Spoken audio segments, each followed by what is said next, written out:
No, I mean, I think there were such great expectations on that glorious day a year ago, the inauguration, that this is to be expected in many ways. I do think that some of it, and he is a serious man, and he has summoned this country to address challenges it can no longer confront, but he has not been Barack the outsider, coming into a city to change it, as he spoke about, partly because change doesn't come with one election. Change doesn't come easy, especially in this town with the lobbies and the wall of money. I do think he is, if he does pass this health bill with all the flaws, it's a monumental achievement, and it reverses a string of conservative successes and it brings government into a new role. The main problem, in my view, is the economy. He assembled a team which paid more attention to Wall Street than to the hurting communities in this country, and the step forward now is to get back on the side of working people in this country. Katrina, what grade would you give him for his first year? I did a B. I do think he brought into our politics an energy and an activism that he needs to retrieve. We're talking about intensity. The intensity of that election, and yes, you campaign in poetry, you govern in prose, but retrieve the intensity. Why should the Tea Publicans, these Tea Party baggers, deform what is real about this country, which is communitarianism, which is about a responsive, strong government? So President Obama needs to retrieve that, and I do think he has restored a role for government, which in my view is the overarching issue of our time. I think on Afghanistan, the escalation in Afghanistan, he didn't break with the national security consensus, which so many believed he could have had the courage to do. And again, banks, the bank bailout. This is confused by so many Americans with the stimulus, which was the largest net new investment in anti-poverty programs in this country. He must take on the greed in this country. He must say, I am on the side of working people, and the White House is beginning to.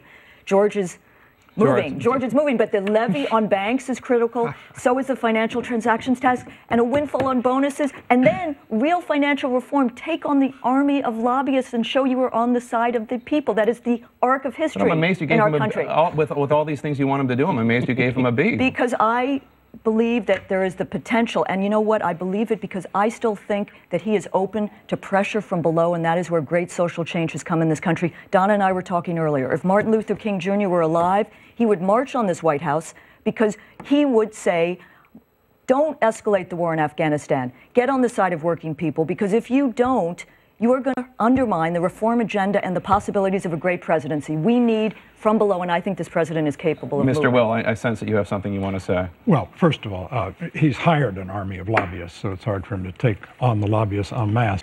I think you do need to retrieve, if not populism, the passion.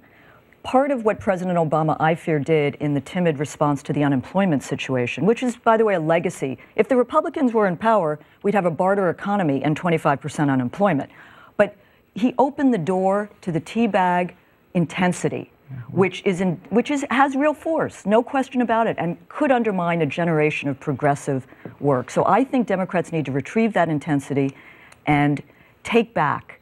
I hate to quote William Butler Yeats with George Will at the table, but the worst should not have the passionate conviction. The best must retrieve those convictions. And also Coakley is going to put Brown on the spot. It's late maybe, but she's going to say, are you on the side of the people or the banks? It's Sunday, Katrina. When's she going to do that? But George, seriously, the messaging out of the White House is clicking into gear. The idea of a responsibility tax on these banks, which have cost people jobs, homes, I think it's a test for the teabaggers moving forward, too. Which side are they on? Are they on the side of the people as they claim, or are they on just anti-libertarian? But the jobs, but the tax cuts, when did tax cuts create jobs? These Tea Party baggers deform what is real about this country, which is communitarianism. At the local level, communitarian law balances the rights of the individuals against the rights of the community at large. The new police are targeting average people. First, they're targeted in the meetings by the local stakeholders that'll come. They'll invite the citizens to come in and identify the problems in the neighborhood or how they're going to build a better community. It's all tied into rebuilding community. It's the same MO in Iraq as it is in the United States. A small group of paid facilitators, professional advisors come to the community and they start holding what they call either stakeholder meetings or visionings, and they want to talk about the future, and they want everyone at the meetings to help them identify the values that they'd like to maintain in the community and what the standards are in the community.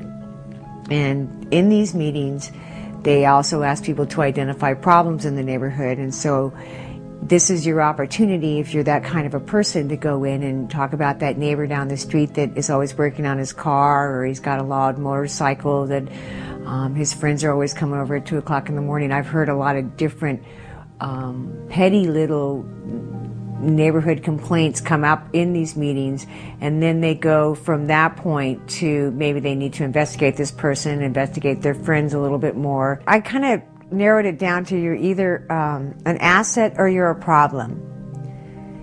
And then if you're identified as an asset, then they'll have your specific skills and abilities. They have interviews that were designed by Jody Kurtzman and John McKnight at Northwestern University, Evanston, Illinois.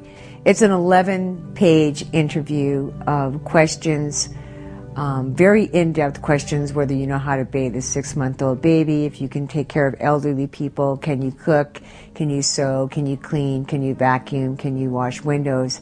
It's very detailed. It also has your fraternal and political affiliations, your personal information, your home address, your age, any dreams or desires you might have about starting a business. It's very detailed. That is part of the database. They've got numerous ways of gathering the data. It's been a top priority since, the 92 Declaration at Rio came out. You'll have absolutely no private feelings, no private thoughts, no private hopes, no private dreams. The types of information that they want, it just gets more invasive with every program that I see.